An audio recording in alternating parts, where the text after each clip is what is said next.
Alhamdulillah Alhamdulillahilladzi hadana li hadza wa ma kunna linahtadiya laula an hadanallah. Ashhadu an la ilaha illallah wahdahu la syarika lah wa ashhadu anna Muhammadan abduhu wa rasuluh. Allahumma shalli wa sallim ala asyrafil anbiya'i wal mursalin Nabiyina Muhammadin wa ala alihi wa sahbihi ajma'in, amma ba'd. Faya ayyuhal muslimun, usikum wa iyaya bitaqwallah, faqad fazal muttaqun. Wasma'u ma qala Allah ta'ala fil Qur'anil Karim. A'udzu billahi minasy syaithanir rajim. Ya ayyuhalladzina amanu taqullaha wal tanzur nafsum ma qaddamat lighad wattaqullaha innallaha khabirum bima ta'malun. Wa qala ta'ala aidan wa tazawwadu fa inna khairaz zadit taqwa wattaquni ya ulil albab. Shadaqallahul azim. Hadirin jamaah Jumat rahimakumullah,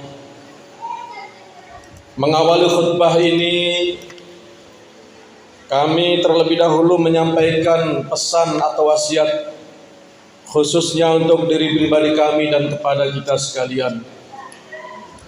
Marilah kita senantiasa terus berupaya meningkatkan ketakwaan kita kepada Allah Subhanahu wa taala, yakni dengan terus berusaha menjalankan segala perintah-perintahnya dan terus berusaha menjauhi segala larangannya.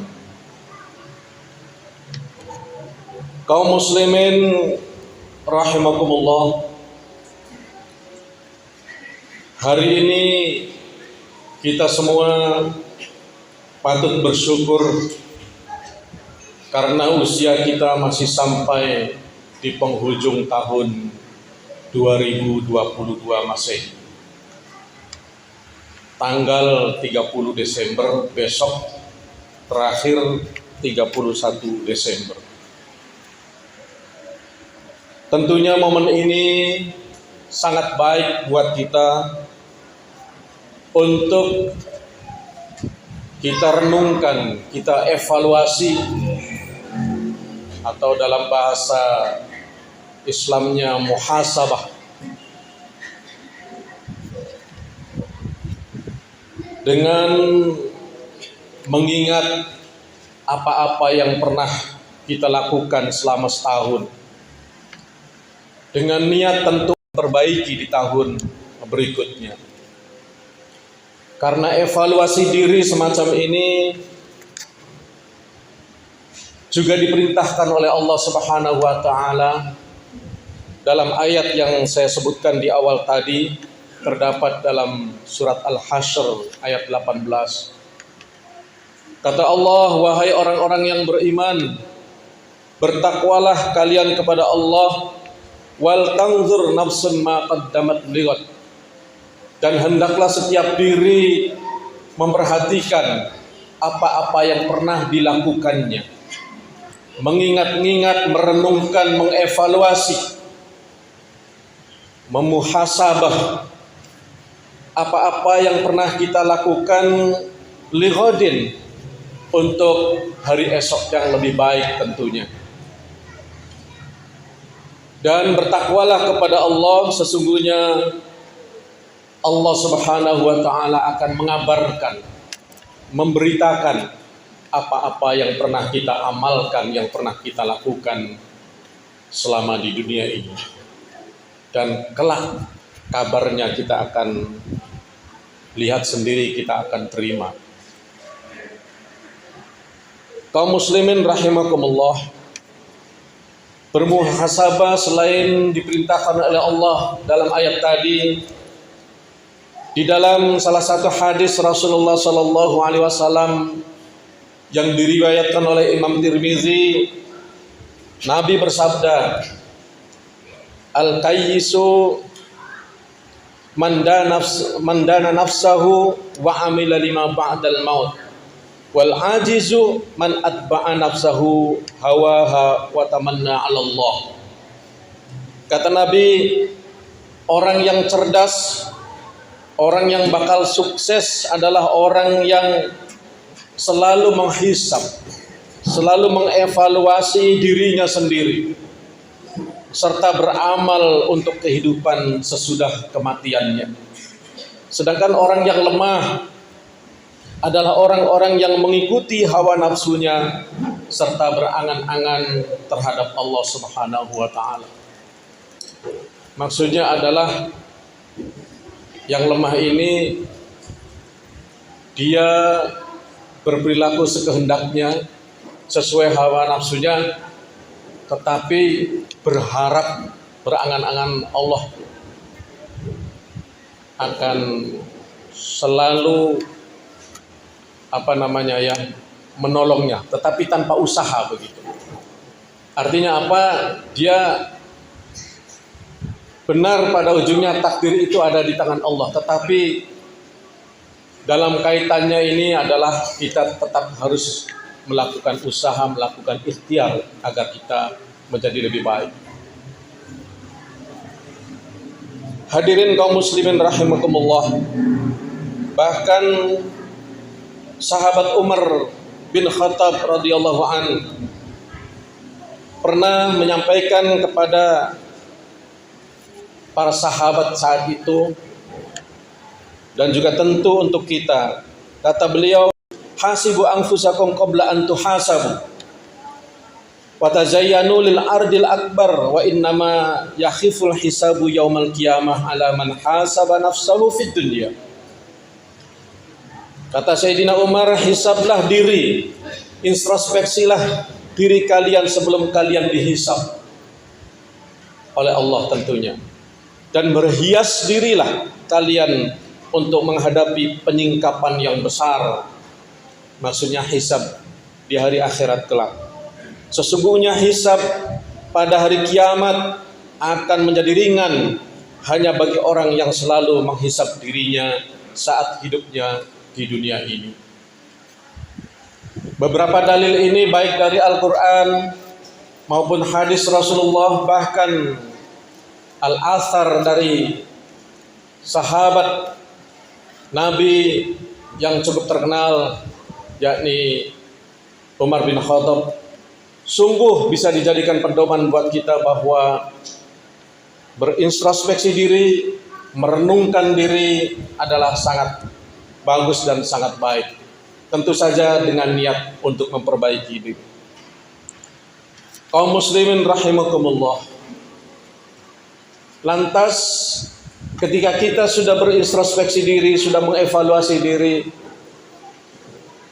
bekal apa yang paling baik ke depan?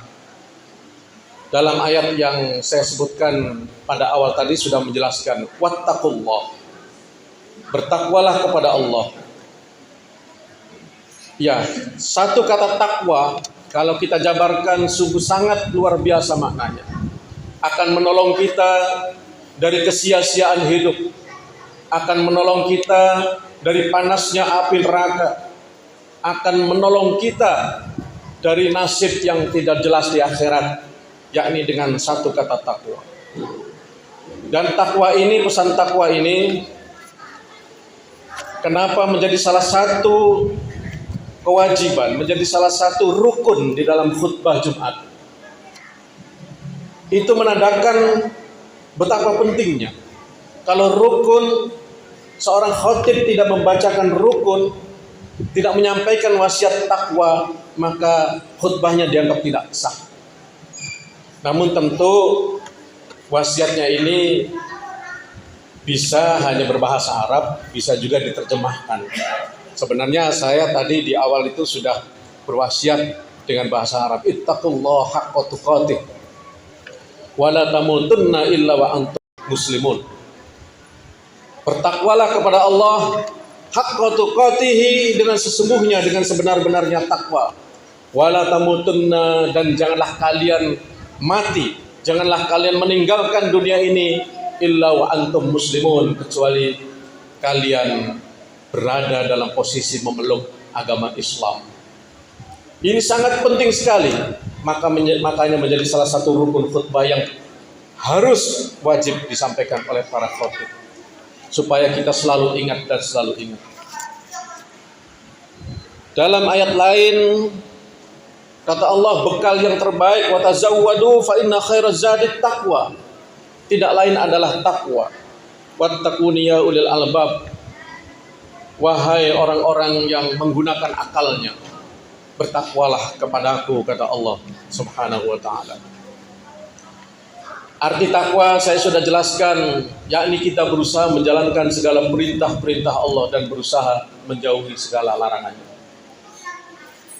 Dan tentu untuk mengetahui apa saja perintah Allah, apa saja yang dilarang oleh Allah, kita harus mengaji. Kita harus belajar.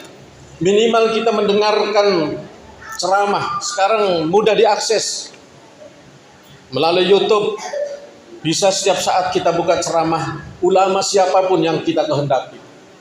Atau melalui Google kita klik ceramah atau khutbah-khutbah yang kita butuhkan untuk perbaikan diri kita. Itu sangat mudah diakses. Kalau misalnya tidak punya waktu untuk mengaji kepada guru, kepada ustaz, kepada kiai. Termasuk mendengarkan khutbah Jumat. Makanya adik-adik, ini biasa saya, alhamdulillah di sini tidak saya lihat. Biasa di tempat lain kadang-kadang khutbah Jumat masih ada yang cerita sendiri. Itu sebenarnya dilarang oleh Rasul. Nggak boleh berbisik-bisik, nggak boleh ngobrol. Karena apa? Karena ada yang menafsirkan bahwa khutbah Jumat ini merupakan ganti 2 rakaat dari sholat zuhur, sehingga kita memperlakukannya seperti sedang sholat, tidak boleh ngomong, tidak boleh bicara. Kecuali ceramah umum itu masih bisa, itu pun tidak boleh mengganggu penceramah karena tidak etis atau kurang etika kita. Atau kalau misalnya kita terlalu banyak, mungkin terlalu rumit untuk membaca satu persatu bekal yang harus kita bawa. Setidaknya ada pesan yang sangat singkat dari Allah Subhanahu wa taala yang dapat kita bawa untuk memperbaiki diri kita di dalam setiap, misalnya pergantian waktu, pergantian umur, atau setiap saat ketika kita ingin benar-benar berubah. Yakni ada di dalam surat Al-Asr yang kita semua sudah hafal. A'udzubillahi minasyaitonir rajim. Wal 'asr innal insana lafi khusr illal ladzina amanu wa 'amilus solihati wa tawassaw bil haqq wa tawassaw bis sabr. Sangat singkat dan sangatlah bagus kalau kita tahu artinya. Karena meskipun singkat, artinya sangat luar biasa. Demi masa. Ada yang menafsirkan demi waktu asar. Kenapa waktu asar? Karena disitulah pergantian dari siang dan malam. Innal insana, sesungguhnya setiap manusia, lafi khusr, ada di dalam penyesalan, ada di dalam kerugian. Kita yang bernama manusia ini, posisi kita itu, kalau kita pure hanya manusia belaka, tanpa ilmu yang kita amalkan, itu ada di dalam khusr, penyesalan, kekecewaan. Illal ladzina amanu, kecuali kalau kita tidak menyesal, kita tidak ingin kecewa nanti kelak, maka illal ladzina amanu, perkuat iman kita, perteguh iman kita. Sekarang kita sudah memiliki iman, kita sudah yakin, kita sudah percaya dengan rukun iman yang diajarkan para ulama kita. Kita percaya bahwa Allah itu adalah satu-satunya Tuhan, tidak ada Tuhan selain Allah yang bisa kita sembah. Kemudian percaya kepada para malaikat Allah, percaya kepada para nabi, kitab, dan seterusnya. Kita sudah yakin ini, dan terus kita perkuat, kita perteguh. Jangan goyah dengan godaan apapun. Jangan goyah dengan godaan uang seberapapun jumlahnya ketika kita sudah mengikrarkan la ilaha illallah, tidak ada Tuhan selain Allah, Muhammadur Rasulullah, bahwa Nabi Muhammad adalah utusan Allah. Kita tidak goyah. Yang kedua, wa amilus solihati, setelah kita perkuat iman kita, perteguh iman kita, kita lakukan amal soleh, amal kebaikan. Sebagian ulama menafsirkan amal soleh itu ada dua jenis. Ada yang berupa ibadah mahdoh, amal soleh yang berkaitannya dengan Allah, seperti sholat. Ya, itu kewajiban. Sholat 5 waktu jangan kita tinggalkan, karena merupakan fardu ain bagi setiap umat Islam, laki-laki perempuan yang sudah balik. Jangan sekali-kali kita tinggalkan. Saking tidak boleh ditinggalkannya, sholat 5 waktu itu ada rukhsahnya, ada keringanannya. Kalau kita tidur, misalnya kesiangan, tidak ada yang bangunkan, bangun jam 7, tidurnya sendirian, sebagian ulama masih boleh, silakan mengqadha, langsung sholat. Maksudnya dalam artian langsung ambil air wudhu, ya mungkin boleh buang air kecil dulu, berwudhu, langsung sholat. Jangan melakukan aktivitas lain, jangan ngopi dulu, jangan sarapan dulu, itu qadha boleh. Nah, cuma kalau qadha ini jangan dibiasakan, jangan keterusan, ya. Tapi kita usahakan bisa bangun tepat pada waktu subuh. Saking penting kalau ada saudara kita yang serumah tidak membangunkan, itu kena dosa. Ya, saking pentingnya sholat tepat pada waktunya. Ketika tidak ada siapa-siapa, tidur sendirian di tempat kos misalnya, nah itu boleh. Saking pentingnya sholat 5 waktu ini, Allah juga memberi rukhsah keringanan. Ketika dalam perjalanan boleh digabung-gabung zuhur dengan asar. Kalau waktunya terlalu panjang 4-4, boleh dikosor, dipendekkan 2-2 sholatnya. Isya dengan maghrib bisa digabung, isyanya dikosor menjadi 2 rakaat. Boleh sholatnya boleh jamak takdim, zuhur dengan asar bisa ditarik di waktu zuhur. Kalau kita pesawatnya misalnya jam 11 siang, ya, sampai di sana asar, berarti setelah asar itu namanya jamak takhir. Tapi ketika masuk duhur malam sampai, berarti kita sholat duhur gabung dengan asar di waktu zuhur, itu namanya jamak takdim. Begitu juga maghrib dengan isya. Hanya maghrib tetap 3 rakaat, subuh tidak bisa digabung. Kenapa subuh tidak bisa digabung? Bagaimana Ustaz? Kalau kita ada dalam pesawat, ada lagi keringanannya. Sholat sementara duduk di pesawat bisa. Sholat di kapal laut bisa. Sholat, ya kalau mobil biasanya bisa singgah. Tapi kalau pesawat kan tidak bisa singgah. Rumit wudunya, ada keringanannya. Bisa tayamum. Tidak ada debu. Kita niatkan di bawah kursi depan kita ada debunya. Bismillah tayamum. Mudah. Itu kenapa sampai seperti itu? Itu saking pentingnya.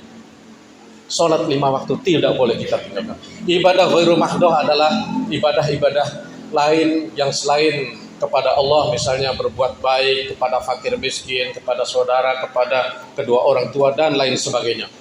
Kemudian pesan yang ketiga kata Allah, wa tawassaw bil haq, dan berwasiat tentang kebaikan, tentang kebenaran kepada siapapun. Kalau tidak bisa melalui khutbah, melalui ceramah, kita nasihati satu persatu. Dan yang terakhir, wa tawassaw bis sabr, berwasiat tentang kesabaran. Ini juga sangat penting, karena menghadapi dunia yang selalu berubah dari waktu ke waktu, maka kesabaran merupakan senjata yang sangat ampuh agar kita terus bisa menyesuaikan dengan situasi dan kondisi apapun dalam perubahan dunia seperti apapun. Inilah yang dapat kami sampaikan, mudah-mudahan bisa dipahami dan kemudian bisa menjadi bahan renungan buat kita semua, agar kita bisa mengevaluasi diri kita dan yang terpenting adalah memperbaiki diri kita di masa-masa yang akan datang. Amin ya rabbal alamin. Barakallahu li wa lakum fil Qur'anil azim wa nafa'ani wa iyyakum bima fihi minal ayati wa dzikril hakim. Wa taqabbal minni wa minkum tilawatahu innahu huwas samiul basir.